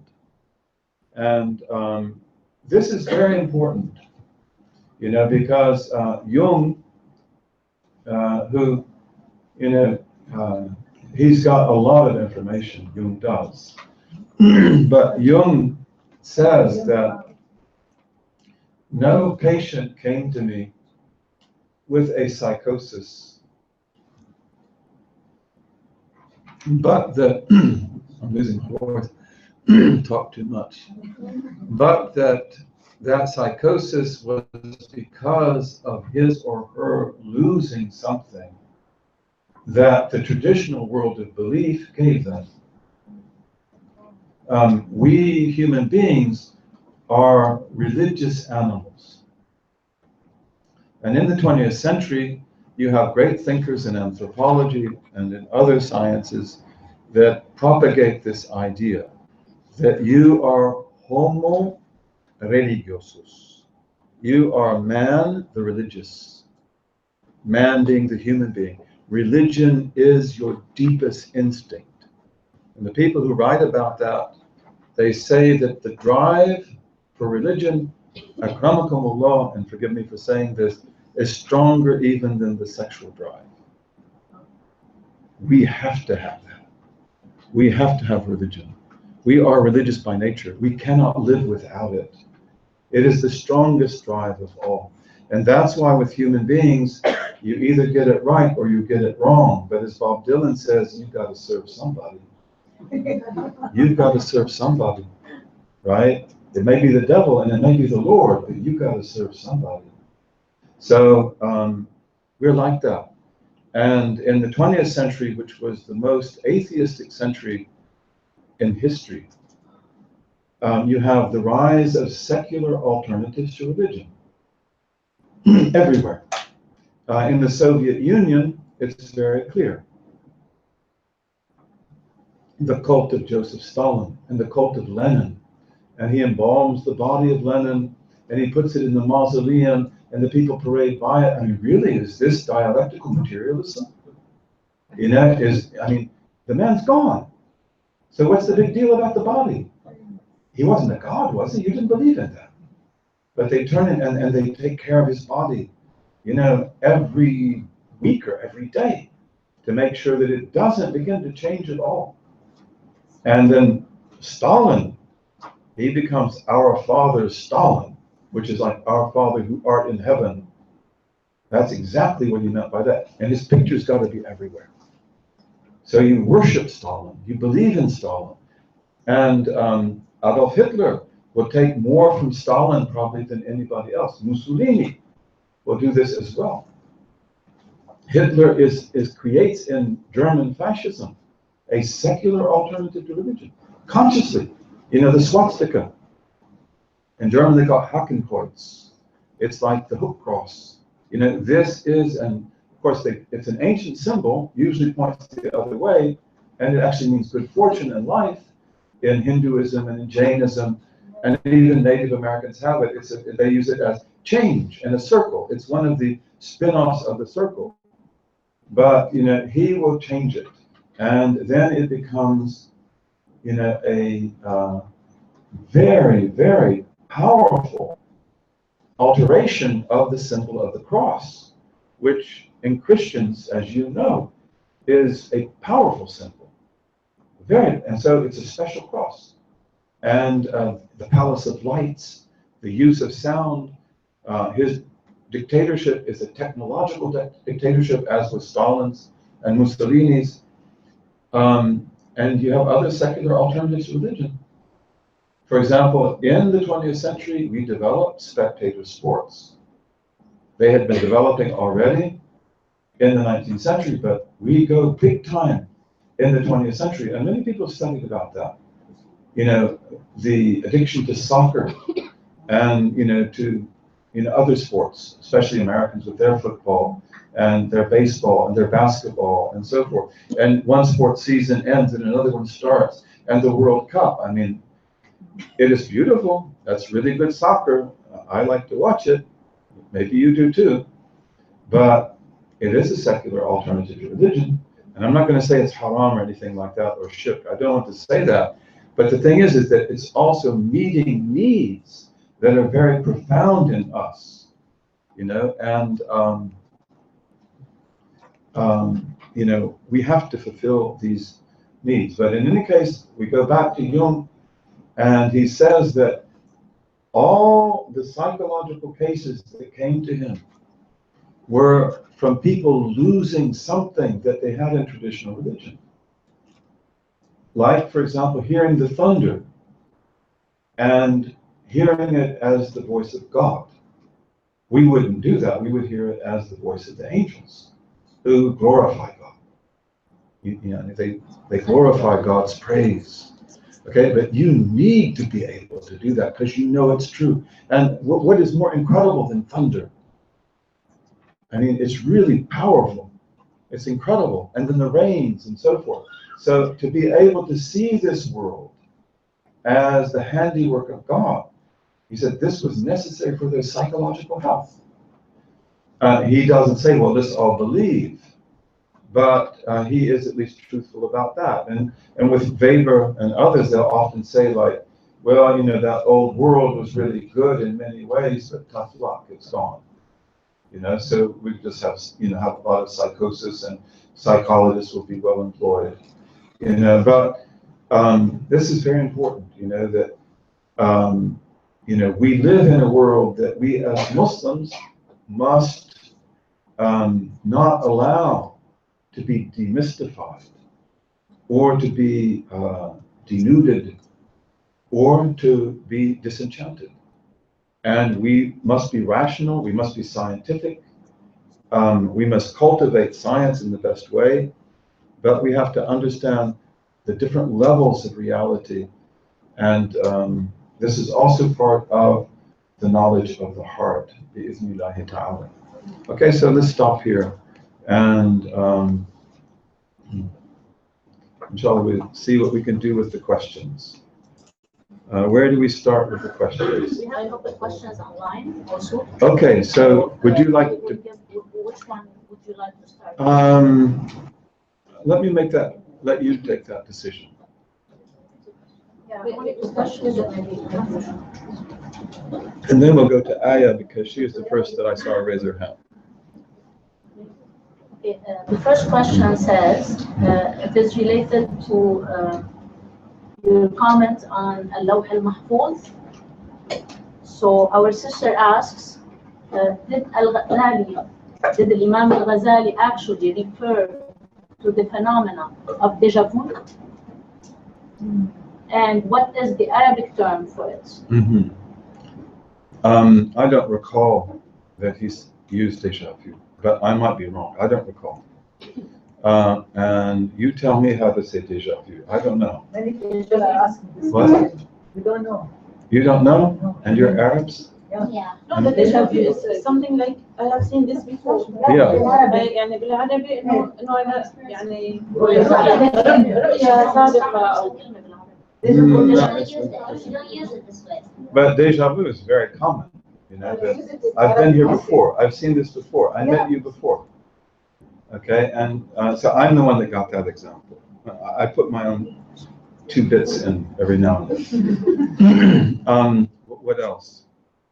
The other question says, can you elaborate on your earlier point on the power of speech, especially because out of avoiding anger or pain, we sometimes choose the power of silence instead?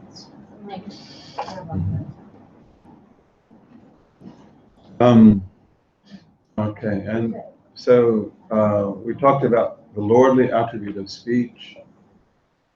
When you're angry, often you have to be silent because of the fact that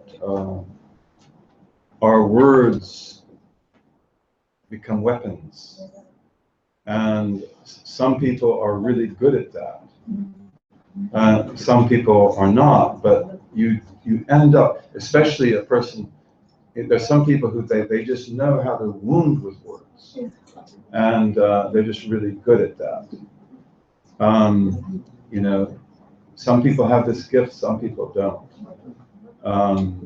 But even those of us who don't have that gift, we don't know how to wound with words. When we're angry, we'll be looking for words, especially as this other person is outmaneuvering us and walking circles around us, and then we say the stupidest things.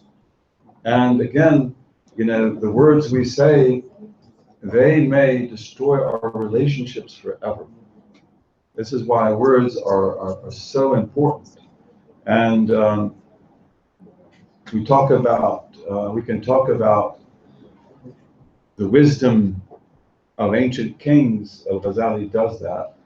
And he says that ancient kings would say that I am the king, but when I say the word, it's the king. It owns me and I don't own it. But if I don't say the word, then I remain the king. It doesn't own me and I own it. So God forgive us, when we say these stupid things that we say, and we write the stupid things we write. And of course today, with the electric communication, the emails and WhatsApps and everything else, you just, push the button, right? I don't know if that's Awa who does that too, but it's like, and then when you send it, it's like, tough luck. You know, it's gone.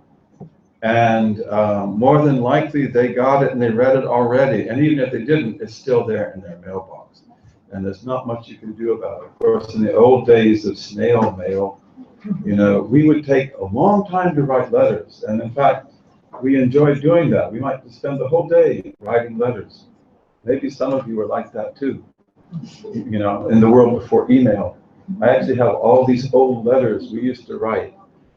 But sometimes, you know, I would tell myself, okay, you wrote the letter, but don't mail it, right? Just leave it for a day or two and read it again, and then see if you want to mail it. Of course, you don't do that. You go and put it in the mailbox, and like, could you just get that letter out of the mailbox?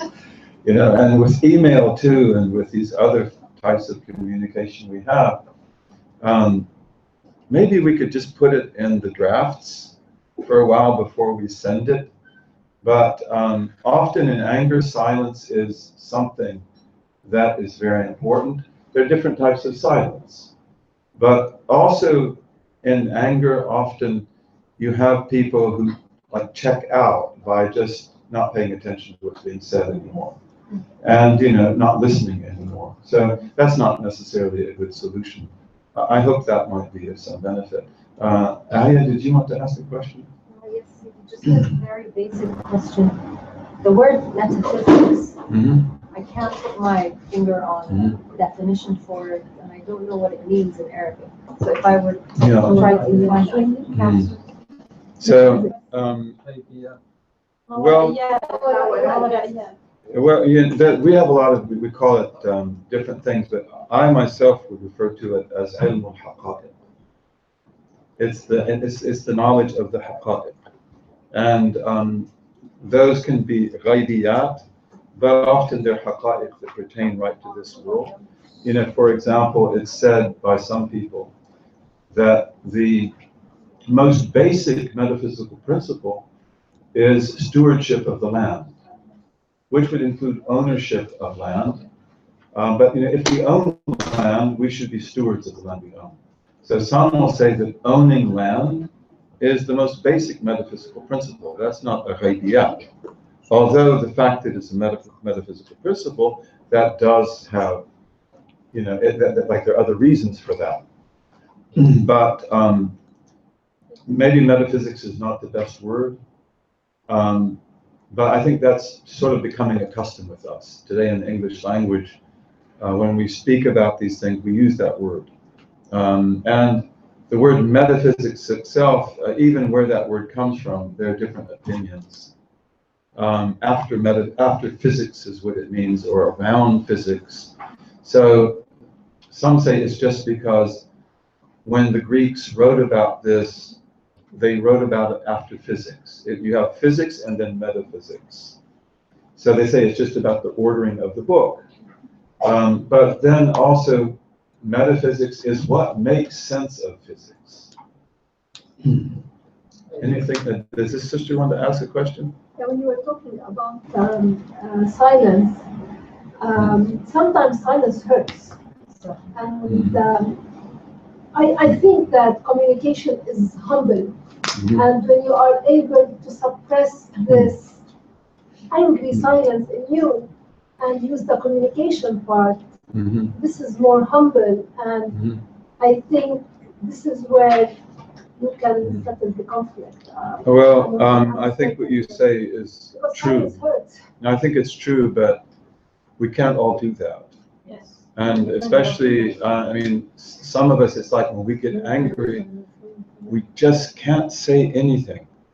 You know, that's not bad. That's not filled with anger. So in cases like that, sometimes we just have to be silent. Leave the room, sit down, lay down, make wudu. Again, if you can be angry and then say beautiful words, that's amazing. But that's a strong person, usually. And, you know, love and friendliness and smiling and a beautiful word, that's powerful. And it always overcomes the frown and anger and the ugly word. And, you know, we have a type of martial art called Aikido. And among our beloved brothers, we have sisters in Jakarta. We have a master of Aikido and his wife. And Aikido is one of the best of all the martial arts. An Aikido master can counter effectively karate, tai chi, kung fu, anything. And but the whole secret of Aikido is unleashing your spirituality, and in unleashing your spirituality, to unleash the power of love. That you don't hate your enemy, you don't want to destroy your enemy, and you want to smile even at your enemy. Yeah, they say Aikido is the art of not killing, like redirecting. That's true, because Aikido uses swords. That's one of the things it uses, but the sword of Aikido is the sword of life. It's the sword that's not meant to take your life, but to give it.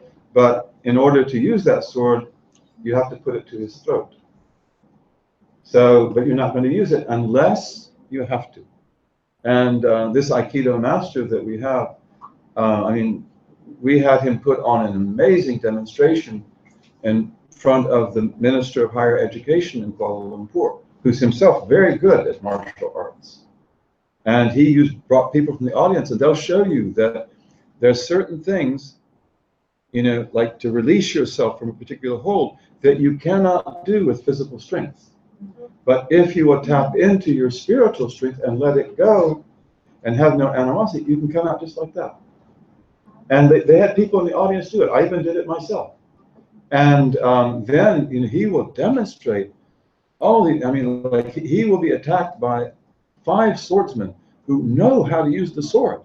And every time, he's right at their throat, every time. And again, and he's smiling, and he's happy, and he's strong. And then, you can have also martial artists, like 5, again, who take him and hold him down. And he'll come loose in like 2 minutes. So, when we are angry and we're frowning, we are weak. And we think we're strong, but we're actually very weak. And this is, I think, one of the reasons why the things we say are often so stupid. Now, some people are really good at that, and they have that gift of, using words as weapons. But again, these are not nice words. These are not good things to say. They will destroy relationships. People will never forget them. God enable us to use these things properly. Claire, right? Yeah, thank you. How are you, Claire? Did you want to ask a question? Well, I wanted to add something to that, because there's a saying by, I believe it was Ali, but I'm not sure, I want to ask you, that to know the difference between when you don't feel like speaking, then you should speak. Which would be a situation like you described, like an angry silence, or when you feel the need to speak, to be silent, because the flip side of it is sort of bragging a lot and talking. Do you remember who was it that said this? I think it might have been Ali. Can anybody help me? I don't feel like talking.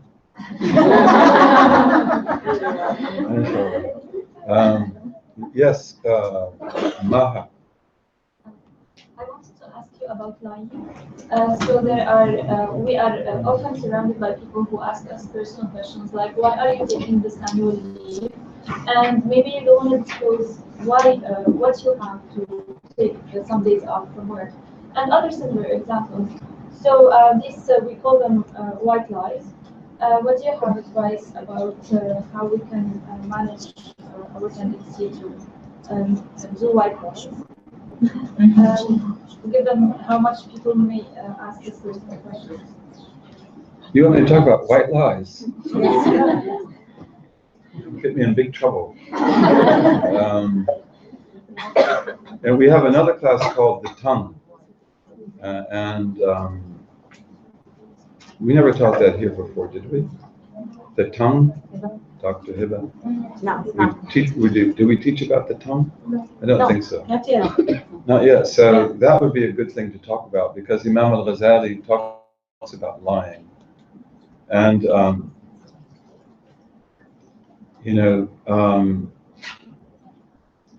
that's a long discussion, which I'm not really competent to talk about right now. Of course, lying is not good as the basic position, but there are certain times when lying is necessary. It's obligatory. For example, if you were in war, or if you're dealing with a tyrant, are you going to give away to the enemy your positions and tell the enemy what kind of weapons you have and where they are? That would be true. But you're not going to do that, are you? That would be treachery. In fact, you will lie. And you will make your strengths look like weaknesses, and your weaknesses look like strengths. Al-harbu al-hila, is that? Khida, sorry. That war is deception. And sometimes, when we're working with children also, we may not tell them things exactly the way they are. My grandmother, whom I love very much, my paternal grandmother, I love both of them, but, she was really smart. And she could outfox me anytime. And, we had in our kitchen maraschino cherries. And I loved them, I love sugar cubes. I like sugar. And so I would steal from the maraschino cherries. And then she told me one day when we were washing dishes, I had to wash dishes with her. In fact, she used to tell me, like, isn't it fun to wash dishes? And it's like, we didn't have dishwashers in those days, It's like, are you serious? It's like, of course it's not fun. She said, no, it's fun. You take the dirty dish and you make it so bright. And I think she actually convinced me, because she wants me to work with her every day washing the dishes. And so we were washing dishes, and she said, you heard about the little boy down the road? And of course, no. She said, he died. He died? And she said, yes, he ate too many maraschino cherries. And so that was it, From that, it's like, I don't know if I even want to have one on my Sunday. And it took me about 30 years to figure out that wasn't actually true. But in any case, I would say that was a white lie. Sidi, Khalid. While you were talking about prophetic dreams, I remember that while reading for the Muslim converts who converted to Islam, like Muhammad Asad and Malcolm X and Dr. Jeffrey Lang, the three of them had prophetic dreams that led to their embracing of Islam. If there's no time to tell you about them, but Dr. Jeffrey Lang used to see himself praying behind the Imam in a nice mosque, and this mosque, when he converted to Islam, was the first prayer that he prayed in this mosque, and he recalled that that was the dream that I was saying 3 or 4 times. So maybe we shouldn't call them prophetic dreams, but these are true dreams. These are true visions, and in West Africa, I love the Gambia. I spent a lot of time there. Gambia is a little country, the smallest country in Africa. Very beautiful people. And next to the Gambia is a country called Guinea-Bissau, and you have Guinea-Conakry. And so in Guinea-Bissau, Gambians are like 100% Muslim. Any non-Muslim there is going to be a non-Gambian. But in Guinea-Bissau, you have lots of Muslims. You have them in Guinea-Conakry, but you have tribes that, to this day, are neither Christian or Muslim. They're animist, or they're traditional African religions. And in any case, one of these tribes, a very powerful tribe in Guinea-Bissau, they're called Balanta. Balanta in Mandinka means the people who refuse to listen. Because for hundreds of years, you could not get the Balanta ever to become Muslims or Christians.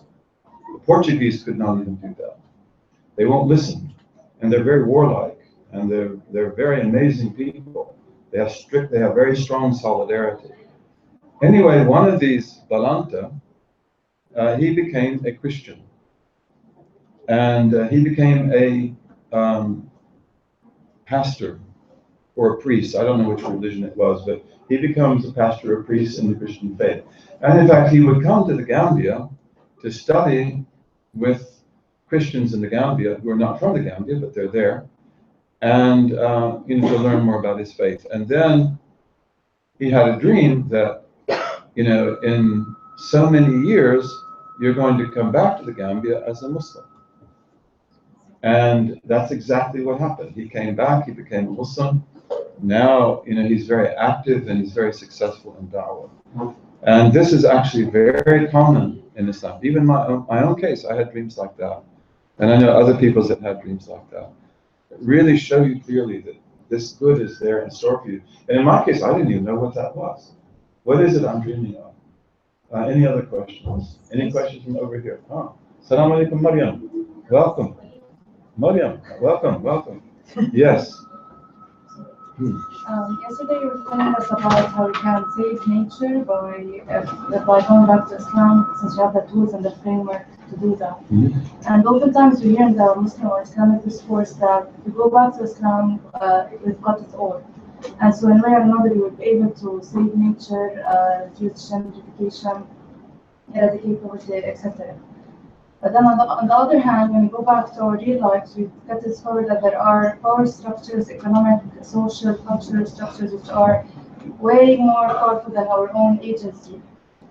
And along the way, it might get demotivational when we keep reading that discourse from scholars and lecturers, and then when we go back to real life. I'm not sure how we can reconcile with that, because eventually it's like accumulating resentment. Sometimes we might find comfort in the hadith that if it was the end of the day and you had a seedling, you would plant it because you don't care about the results or fruits, you just do what's right. But sometimes that's not enough to reconcile between the theory and the practice or the This is a very good question. Maybe we end with this question? Yeah. Okay, we don't have much time. It's a very good question, and if I understand it correctly, our sister is talking about the issue of environment and how we have environmental law in Islam. It's very beautiful. We'll be having a zawiya about that in Spain this summer. Tending the earth, the art of living with God's creation. We have even law about how to talk to animals, how to deal with animals, about plants and water and so forth. So we have a rich legacy, and then theologically and metaphysically, we have an incredible vision of the environment. And one of those is that you, as the microcosm, as you perfect yourself and get yourself in order, then actually you order that world as well. And so therefore, if we look out there and we see that this world is in chaos, and that it's polluted, and that it's losing everything, that means that the people, the human beings living on this earth, the vast majority of them are in confusion, and they are out of touch with their Lord, and they are not properly constructed in themselves. They've got the idol of the pig, the idol of the dog, the idol of Satan, and so forth. And so that's why when we begin to spread true belief on the spiritual path of becoming real, as you approach God the real, you become more real, then actually you change the environment too. And at the same time, of course, there are practical things to do. And there are steps to be taken. And we have to understand the time that we live in. And in this time, the agents of change are films and images, movies, banks, and technology. Ideas have very little to do with it. We want to give people ideas, real ideas, that empower them. But the main thing that we're up against, it's not necessarily our enemy, it's technology. We live in a technological age. And this technology is omnipresent. It's everywhere. And this technology doesn't know good or bad. It knows efficiency. It doesn't even necessarily know profit, but it knows efficiency. And therefore, and technology produces propaganda. You cannot have modern technology without propaganda. And you cannot have propaganda without technology. And our media is always propaganda. Some of it might be white lies, mostly. You know, some of it is very blatant. And propagandists don't usually tell lies, by the way. They try not to. They will try to tell the truth as much as they can. And this part of the propaganda and the technological mechanism is massification. You have to massify the people, meaning that you have to break them out of all their social commitments and orders, you know, that make them have a different point of view or a different direction than the technological march. You have to make them masses of people, as opposed to traditional societies where people always belong to groups. And they have families, they have extended families. They have also religious orders. They have communes that they live in Europe and all over the world. We have things like that. Technology's got to break all of that down. It's got to massify all. It's got to be able to move people. It's got to be able to change people. It's got to make you change your, you learned this, but now it's out of date. You've got to learn something else. It's got to move you. It's got to be able to do that. So, as I see it, the reason why this is an impossible task is because it's virtually impossible to meet technology in any effective way so that you can control it. We talked earlier today about how the virtual world of our iPhones and iPads and video games and so forth is deeply affecting our children and grandchildren in ways that we're not really aware of. I mean, there are types of psychological problems that are coming out of that, which, as we said, are like hypochondria. The person bumps his head on the cabinet.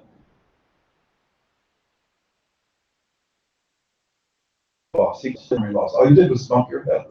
And he really believes he has it. A lot of people say, well, this is a psychological disorder. And as I said, it may not be. It may be that, in fact, they are extremely weak as human beings because they don't have proper exposure to real human beings. They don't have eye contact. They don't have proper social relationships. They're living in this virtual world. And we go into a house and, to get the grandchild to get up the iPhone, to go kiss the grandfather or grandmother, that's really hard to do in many cases. And they want to go right back to it. So, and then this technology, where does it go next? Because it doesn't stop. And when you're working on a technological project today, many of you do, it's not just you. The 19th century scientist, we think of him romantically, Dr. Jekyll and Mr. Hyde in his laboratory at night working with his formulas, genius or good. That's not the way it is today, is it? You're always part of a team, whether it's in chemistry or anything else, and you're doing just a piece of the puzzle, and you may not even know what the puzzle is. The atom bomb that was created at the end of World War II, that was the Manhattan Project. It was thousands of people. And those who knew what they were doing, and that it was top secret, knew that we are making an atomic weapon to use against the Japanese and anybody else who gets in our way. You can count them, on one hand. And we're not even sure how much they knew about that in many cases. Oppenheimer must have, but, so all of them are producing this atom bomb. And the vast majority have no idea that they're doing that. So this is the way technology works today. And how do you stop that? Again, I think that it's not that we want to destroy technology, but can we bridle it in? Can we use it to our interest? Can we tell technology that, look, I don't want a new iPhone? You know, if I want one, I want a different kind. And, you know, I have this wonderful watch that somebody gave me, which also tells the whole world where I am, right? I mean, our sister was telling me about that. Oh, okay, that was a joke. I took it seriously. I took it seriously, but I believed it to be true. Okay, I'm sorry. I'm sorry. All right. She frightened me. I didn't even want to wear my phone anymore, my little watch anymore. And I began to wonder about the sister. Why did you give me this watch? You know, so in any case, thank you for listening. I'm sorry to bring that up. But you know, one of the best writers on this is Jacques Ellul. And Jacques Ellul has many books, and he was a brilliant French thinker. And he was also part of the resistance against the Nazis. And he's a Christian who believed in God. Jacques Ellul is amazing, but he has a book called The Technological Society. And he has another one called Propaganda. These are classics. They are classic works. And these are the kind of things also we have to study. And we have to see, like, do we endorse this? Do we not endorse this? Does it go too far? But we have to study these things very seriously because this is where we live, in the technological society. And amusing ourselves to death. This is another book we talked about, which is pertaining to the same thing. The way that the technology of communication has fundamentally affected the way we learn and the expectations we have and the way we speak, even publicly. So we have to learn these things, very, very important. Now, my understanding of Jacques Ellul is that what he is saying over and over again is that, you know, you are up against the most difficult challenge thinkable. And to encourage you to think that you will be able to get control of technology to save the world as we pollute our world and destroy it, you know, that would be very, very irresponsible. This is an impossible task, but nothing's impossible for God. But if you were to do this, you would have to be able to demassify the people, meaning that you've got to be able to put them back into meaningful, organic, social units. Family, and again, Muslims usually, we will keep our families pretty much intact as much as we can. They'll break them down, but we try to build them back up. Religious communities, religious values. And, you know, I would imagine that we could have organic communities that have permaculture, that, again, according to the priorities of Islamic law, should be in the city, not off the grid. They can also be off the grid. And there we should have education, we should have therapy, we should have marriage counseling, we should have everything. Crafts and so forth, but it should be connected to the society, not disconnected.